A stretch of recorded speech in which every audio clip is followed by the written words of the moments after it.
अस्सलाम वालेकुम dear students. आज हम सेकेंडरी फिजिक्स का नया लेक्चर पढ़ेंगे, चैप्टर नंबर 12 का। तो जो आज का हमारा टॉपिक है उसका नाम है जी फील्ड फोर्सेस। उसका नाम क्या है? Field forces.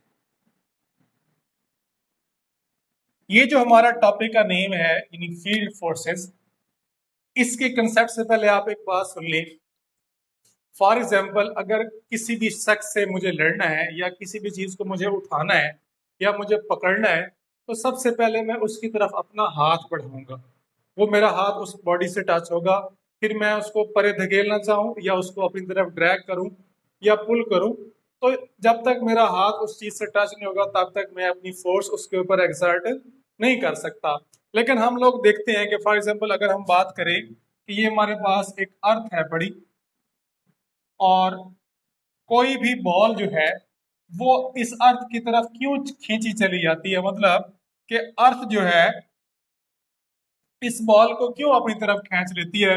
हालांकि जमीन का कोई भी हाथ निकल के इसको पकड़ने नहीं जाता, लेकिन फिर भी हम कानून के मुताबिक कहते हैं, न्यूटन लॉ ऑफ ग्रेविटेशन से, कि जी अर्थ अपनी ग्रेविटी की वजह से बॉल को अपनी तरफ खींच लेगी ड्यू टू ग्रेविटी। तो भाई पहले मैंने कंसेप्ट दिया कि किसी भी चीज को अगर अपनी तरफ खींचना है तो उसको टच करना पड़ेगा, पर जमीन तो उस चीज को अपनी तरफ टच ही नहीं कर रही।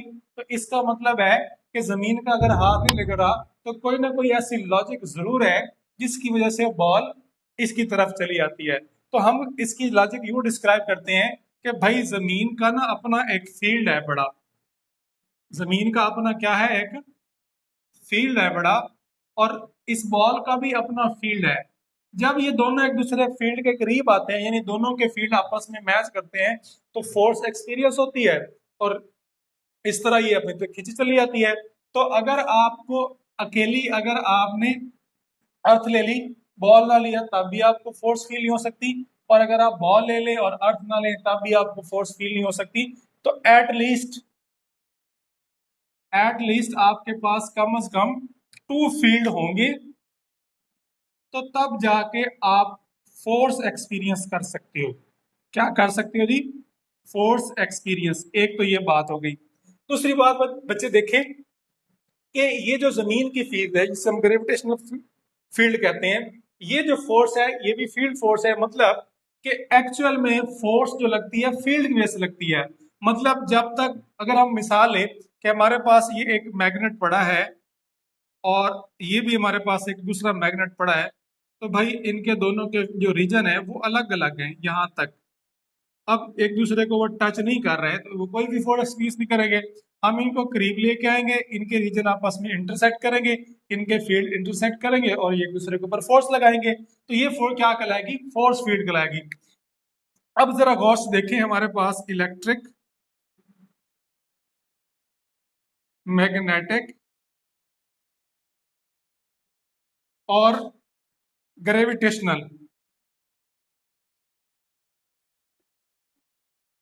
ये तीन तरह की जो है फोर्सेस, ये सारी की सारी क्या कहलाती हैं? Field forces. ये आपका एक एमसीक्यूज हो गया। और इसका जो कंसेप्ट दिया था फील्ड का वो दिया था माइकल फ्राइडे ने। और इसके कंसेप्ट के मुताबिक फील्ड है क्या उसको हम डिफाइन कर सकते हैं। स्पेस अराउंड द, अगर हम ग्रेविटेशनल फील्ड की बात करें या चार्ज की फील्ड की बात करें, the space around the charge, the space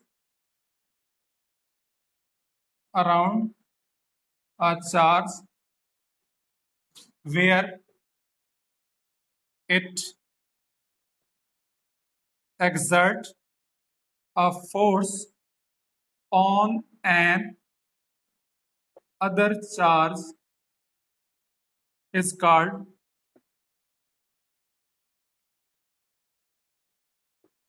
its field।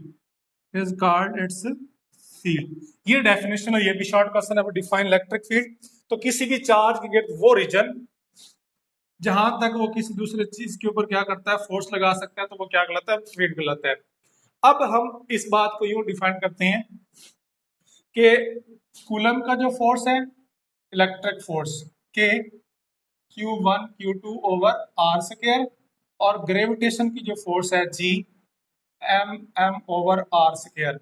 ये दोनों फोर्सेस जो है, ये वाली फील्ड फोर्सेस हैं, और ये मतलब हम कह सकते हैं कूलम फोर्स है, और ये क्या है, न्यूटन ग्रेविटेशन फोर्स है। अब आप देखें कि ये दोनों जो फोर्सेस है वो मैग्नीट्यूड के साथ क्या बताती हैं, डायरेक्शन। मैग्नीट्यूड प्लस डायरेक्शन, ये जो मैग्नीट्यूड और डायरेक्शन है ये हमें जो मालूमात मिलती हैं ये इसके फील्ड की वजह से। तो ये जो दोनों फोर्सेस लगती हैं, ये फोर्सेस किस वजह से लगती हैं, फील्ड की वजह से लगती हैं। अच्छा, अब ये प्रोडक्ट दोनों फोर्सेस ओबे करती हैं इनवर्स स्क्वायर लॉ को, ये अगले चैप्टर में हम डिस्कस करेंगे। अब आप जरा देखें कि अब हमारा जो नया टॉपिक है उस कंसेप्ट का नाम है जी इलेक्ट्रिक इंटेंसिटी।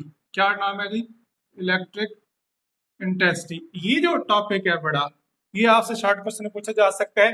तो इसकी जो डेफिनेशन है, इंटेंसिटी का मतलब होता है शिद्दत और इलेक्ट्रिक चार्ज की। तो हम इसको डिफाइन करते हैं, the force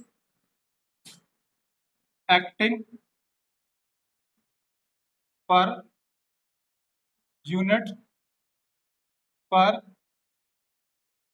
unit charge is called electric intensity.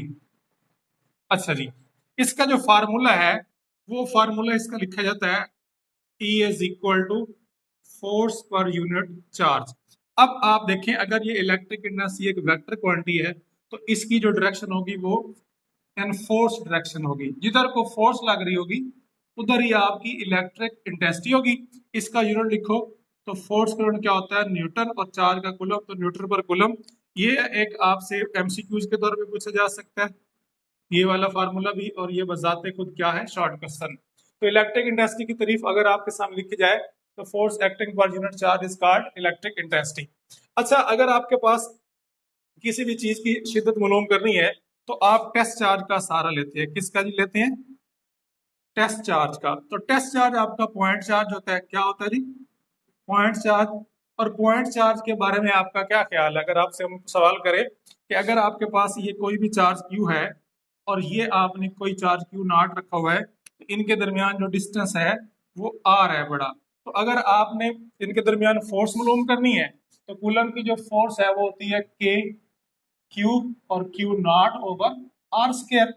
अब अगर आपने इलेक्ट्रिक इंटेंसिटी की बात करनी है तो इलेक्ट्रिक इंटेंसिटी होती है फोर्स ओवर क्यू नॉट। यानी आपने जो चार्ज रखा हुआ है इस हिसाब से फोर्स एक्टिंग पर यूनिट चार्ज, तो क्यू नॉट समझ लें। तो अब K Q naught over R square, और ये क्यू नॉट, इसको सिंप्लीफाई करें तो E is equal to K Q naught over R square, और ये इस लिखा जाएगा 1 ओवर क्यू नॉट।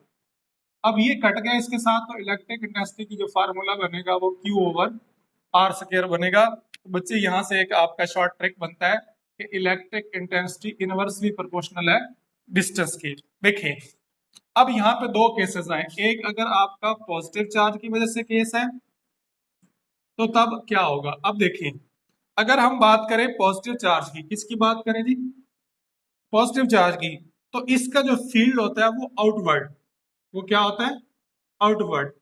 अब आउटवर्ड होने का मतलब है कि सेंटर के करीब की, चार्ज के सेंटर के करीब करीब फील्ड होगा स्ट्रॉन्ग। जैसे जैसे हम दूर होते जाएंगे फील्ड कमजोर होता जाएगा। तो अगर हम पॉजिटिव चार्ज की बात करें तो हम मूव अवे करते हैं। क्या करते हैं जी, मूव अवे।